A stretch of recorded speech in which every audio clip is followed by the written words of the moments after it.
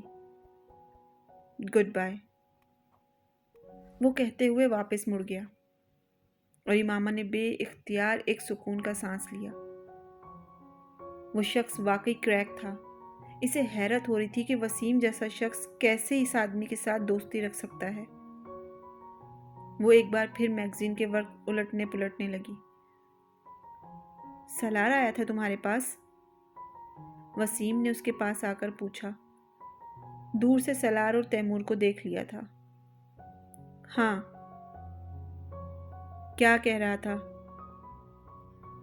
مجھے حیرت ہوتی ہے کہ تم نے اس جیسے شخص کے ساتھ دوستی کیسے کر لی ہے. میں نے زندگی میں اس سے زیادہ بیہودہ اور بدتمیز لڑکا نہیں دیکھا. امامہ نے اکھڑے ہوئے لہجے میں کہا. میرا شکریہ ادا کر رہا تھا اور ساتھ مجھ سے کہہ رہا تھا کہ مجھے بینڈیج تک ٹھیک سے کرنی نہیں آتی، نہ میں بلڈ پریشر صحیح سے چیک کر سکتی ہوں. وسیم کے چہرے پر مسکراہٹ آئی. اس کو دفع کرو، یہ عقل سے پیدل ہے. میرا دل تو چاہ رہا تھا کہ میں اسے 2 ہاتھ اور لگا دوں، اس کے ہوش ٹھکانے آ جائیں. منہ اٹھا کر اپنے دوست کو لے کر پہنچ گئے یہاں. بھائی کس نے کہا ہے تم سے شکریہ ادا کرنے کو؟ اور مجھے تو دوسرا لڑکا بھی خاصا برا لگا. وہ کہہ رہا تھا کہ تمہاری اس کے ساتھ بھی دوستی ہے. دوستی تو نہیں، بس جان پہچان ہے. تمہیں ایسے لڑکوں کے ساتھ جان پہچان رکھنے کی بھی کیا ضرورت ہے؟ حلیہ دیکھا تم نے ان دونوں کا؟